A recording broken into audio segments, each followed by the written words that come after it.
श्री राम जय राम जय जय राम ओ राम। श्री राम जय राम जय जय राम। राम जय राम जय जय राम। राम जय राम जय जय राम। श्री राम राम जय जय राम। श्री राम जय राम जय जय राम। तो देखिए, जो इंद्र देव भैया है, जो जितने भी देवता हैं, आप किसी की भी सेवा करो, किसी भगवान की भक्ति में लीन हो जाओ तो सभी प्रसन्न होते हैं। लेकिन एक इंद्र देव कैसे हैं, तो कभी भी नहीं चाहते हैं कि कोई भगवान की सेवा करे या भक्ति में लीन। तो कोई भक्त जब भगवान से जुड़ता है तो सबसे ज्यादा तकलीफ इंद्रदेव को ही होती है। अब देखिए, यहाँ पर जो है ना, ये भरत जी और प्रभु श्री राम जी का जो साथ चल रहा है, मेल चल रहा है इस समय, तो ये तकलीफ जो है ना इंद्रदेव को हो रही है। इंद्रदेव को हो रही है। इंद्रदेव जो है ना कभी नहीं चाहते हैं कि कोई भी इतनी भक्ति करे जो भगवान उसे कहीं प्रसन्न होकर के कहीं वरदान न दे। तो वो ऐसी विघ्न करता रहता है, इंद्रदेव ऐसी विघ्न करता रहता है जिसकी भक्ति उसकी जो ना पूर्ण न हो सके। इस समय मेरे प्रभु श्री राम जी और भरत जी का जो चल रहा है, उसके लिए सबसे ज्यादा तकलीफ जो है ना इंद्रदेव को हो रही है कि कपट कुचाल शिव रघुराजू सुर राजू। कपट कुचाल शिव सुर राजू और पर काज प्रिय आपन काजू। और काक समान पाक रूपरीति और छली मलिन कतहु न। ये ऐसा है ये इंद्रदेव।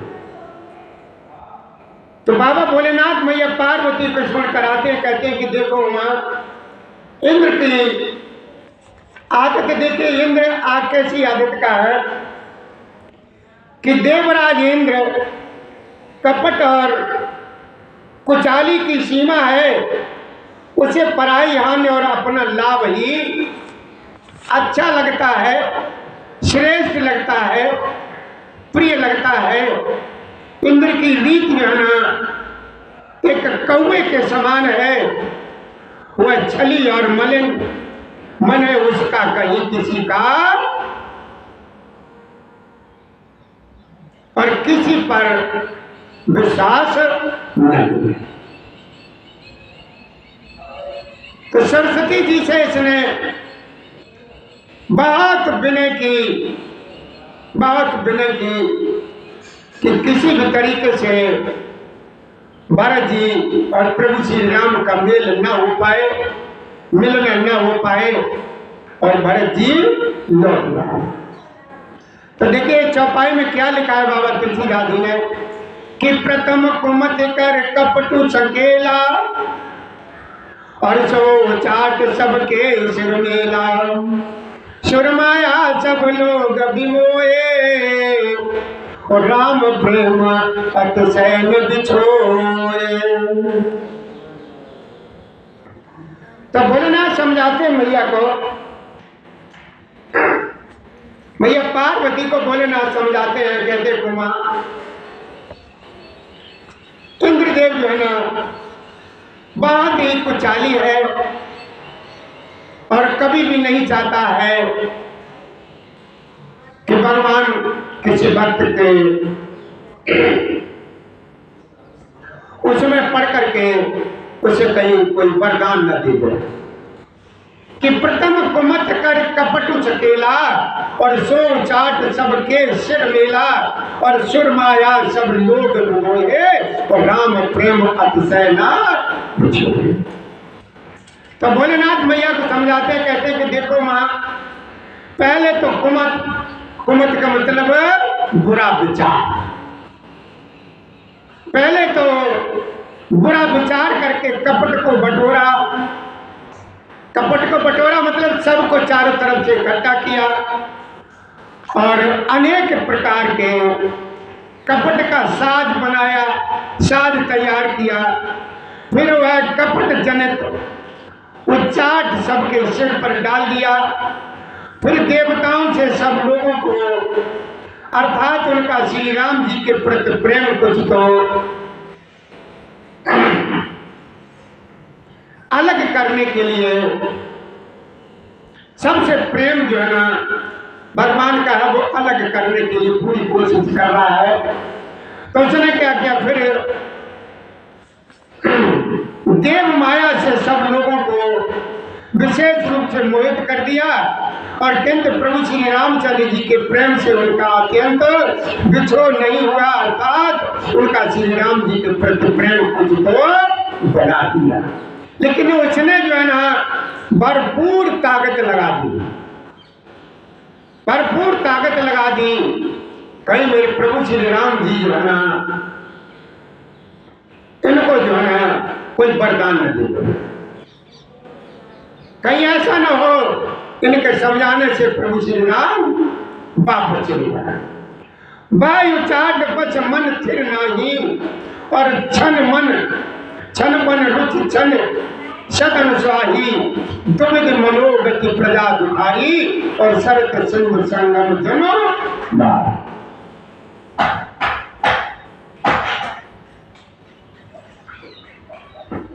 वायु चाट पच मन थिर नाही।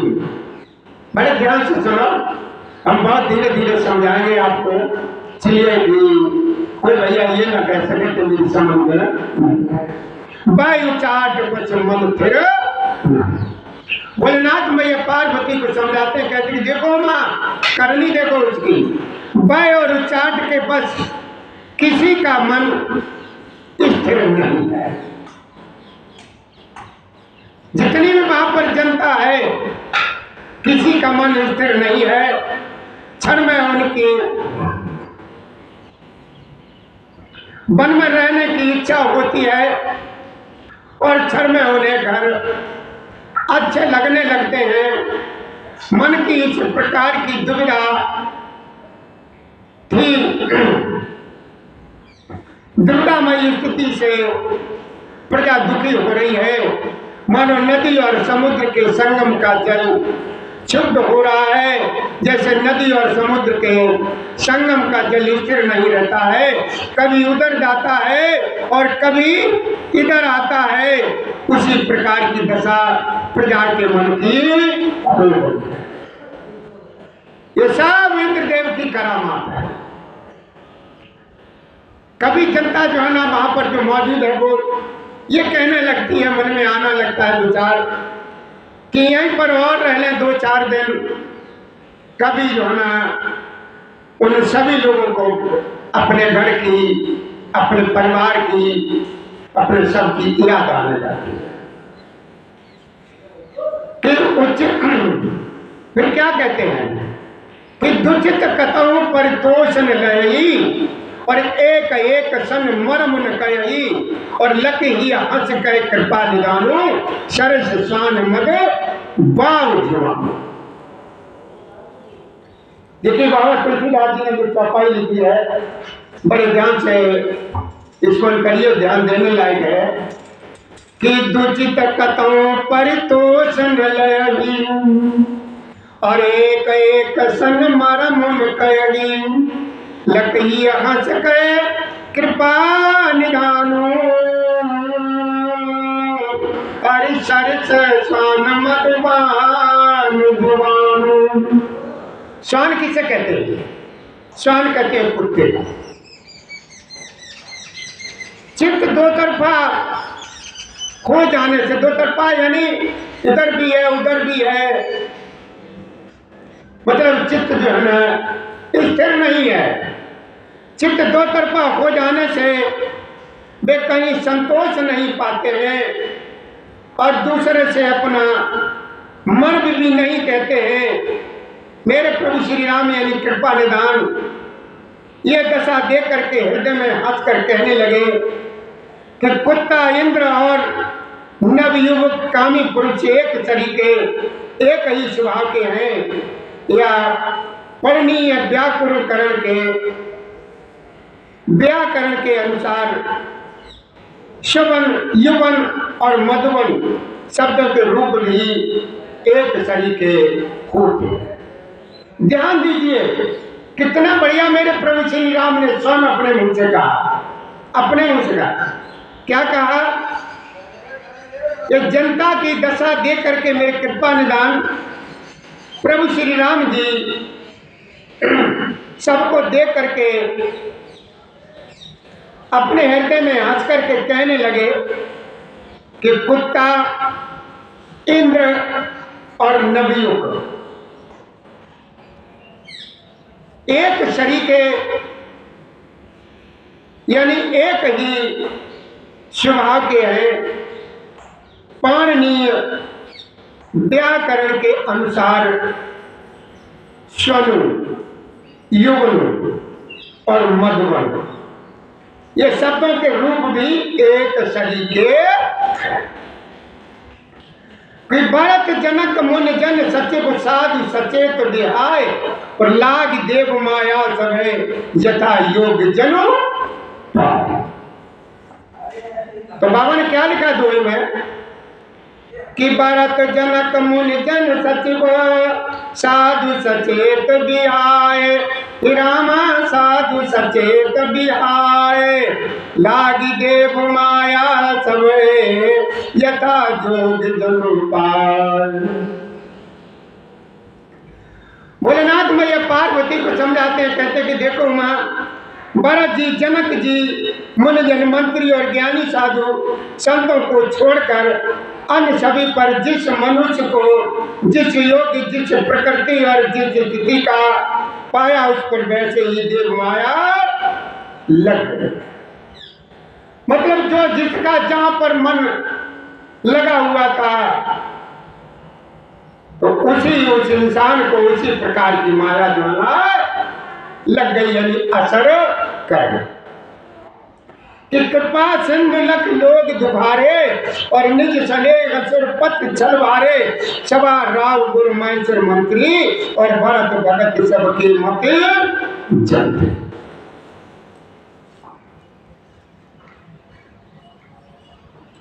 कि कृपा सिंधु लख लोग दुखारे, और निज सनेह असुर पत छलवारे, सभा राव गुरु महेश्वर मंत्री, और भरत भगत सबके मन तंत्री।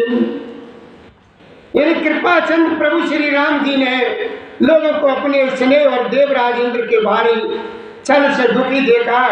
सभा राजा जनक, गुरु, ब्राह्मण और मंत्री आदि सभी की बुद्धि को भरत जी की भक्ति ने जो है की, कोई असर नहीं पड़ा उसका, किसी प्रकार का कोई असर जो है ना किसी ऊपर नहीं पड़ा। कि राम चितवत चित्र लिखे से, सकुचल बोलत वचन लिखे सिखे से, भरत प्रीत नत विनय बढ़ाई, और सुनत सुखत बरनत कभी नहीं।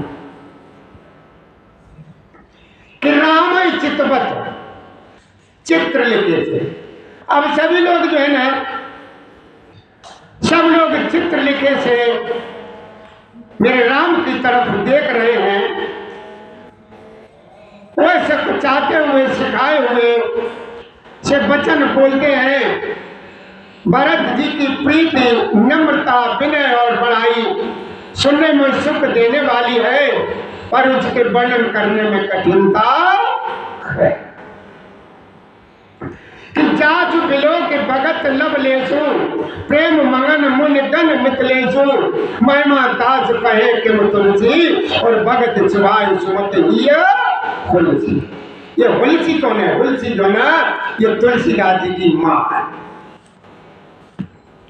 जासु बिलो के भगत लब लेसु, प्रेम मगन मुनि गण मितलेसु, महिमा दास कहे कि तुलसी, और भगत शिवाय सुमत ही।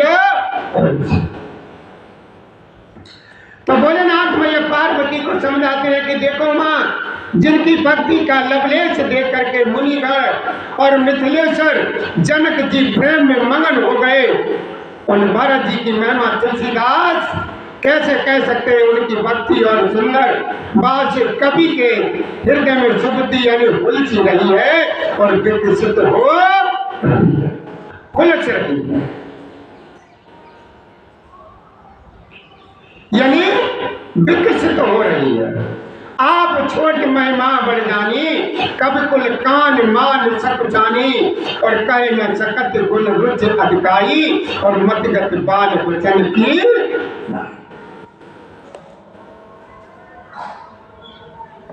क्या कहते हैं भोलेनाथ भैया को समझाते हैं कि देखो माँ, कि आप छोट महिमा बढ़ जानी, आप छोट महिमा बढ़ जानी, और कब कुल कान मान सकूं जानी। भोलेनाथ कहते हैं कि देखो माँ, वह बुद्धि अपने को छोटी और भरत जी की महिमा को बड़ी जान करके कभी परस्पर या कभी परंपरा की मर्यादा को मानकर सकुचा गई है, उसका वर्णन करने का साहस नहीं कर सकी है। उसकी गुणों से रुचि तो बहुत है, पर उन्हें कह नहीं सकती है। बुद्धि की गति बालक के बच्चों की तरह हो गई है, कुटित हो गई। बालक की बुद्धि कैसी होती है? बुद्धि की गति बालक के बच्चों की तरह हो गई है, वह कुटित हो गई है, कुटित हो।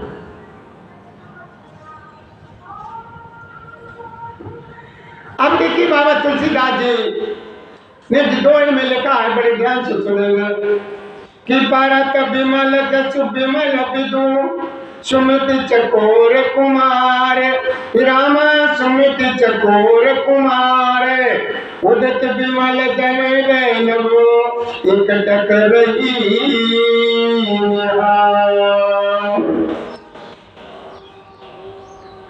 भरत जी का निर्मल यश, नमस्ते बेटा नमस्ते। भरत जी का निर्मल यश निर्मल चंद्रमा है, और कवि की सुबुद्धि चकोरी है, जो भक्तों के हृदय रूपी निर्मल आकाश में उस चंद्रमा को उदित देख करके उसकी ओर टक्की लगाए हुए देखती ही रह गई है, तो उसका वर्णन कौन कर। तो भैया इंद्र जो है ना, जितने भी देवता हैं 33 कोट, सबसे ज्यादा साथे है इंद्र जो है ना। कभी ये नहीं चाहते हैं कि कोई भी जो है भक्त जो है भगवान से इतना जुड़ जाए कि भगवान उसे वरदान न दे। उसे यही डर सताता रहता है हमेशा, कहीं ऐसा न हो भगवान ने उसे वरदान दे दिया तो वो मेरी पदवी न पाया। मतलब इंद्र को अपनी कुर्सी की चिंता हर समय, और कुर्सी की चिंता आजकल भैया सबको ही होती है, इंद्र की गलती नहीं है, अपनी कुर्सी की चिंता सबको होती है, लेकिन मेरे राम को नहीं है। कुर्सी की फिक्र, गति की फिक्र मेरे राम को नहीं है। मेरे राम हर समय समान, मेरे ठाकुर को नहीं है। ये इंद्र को अपने गद्दी की चिंता है, ऐसा ना हो कहीं मेरे प्रभु श्री राम किसी भक्त को ये वरदान न दे दे तो वरदान न मिले, उसके लिए इंद्र जो है ना कभी किसी की भक्ति को पूरा नहीं होने देता, विघ्न डालने की ही हर समय जो है विचार करता। तो क्या कहते हैं भोलेनाथ कि देखो मां, भगवान हमारे कैसे हैं, कभी भी जो है ना आसक्त नहीं होते, उनको किसी प्रकार की चिंता नहीं। यानी जो मेरे राम के भक्त हैं, मतलब जय श्री राधे, जय श्री राधे, जय श्री राधे, जो भगवान राम से जुड़े हुए हैं, कभी भी जो है ना वो किसी के ओर से जो है ना चिंतित नहीं, वो समान रहते हैं। उन्हें किसी का कभी कोई लोभ नहीं होता, कोई लालच नहीं होता है। वो सिर्फ भगवान से ही, राम से ही जुड़े रहते हैं, मेरे संग से जुड़े रहते हैं, मेरे कृष्ण से जुड़े रहते हैं। जय श्री राधे, जय श्री कृष्ण। प्रसंग भैया इस समय बहुत अच्छा चल रहा है, जो आप अगर मन लगा करके सुनेंगे तो मेरे बाबा भोलेनाथ, मेरे प्रभु श्री राम आपकी सब जो भी इच्छाएं होंगी, जो कामनाएं होंगी, जो बिगड़े हुए काम होंगे, सब बनाएंगे, सब बनाएंगे, सब बनाएंगे। चलिए भैया, इस वीडियो को भैया आप सुन करके सब्सक्राइब कर दें, लाइक करके इसको आगे बढ़ाएं, जिससे आप हमारी शिरका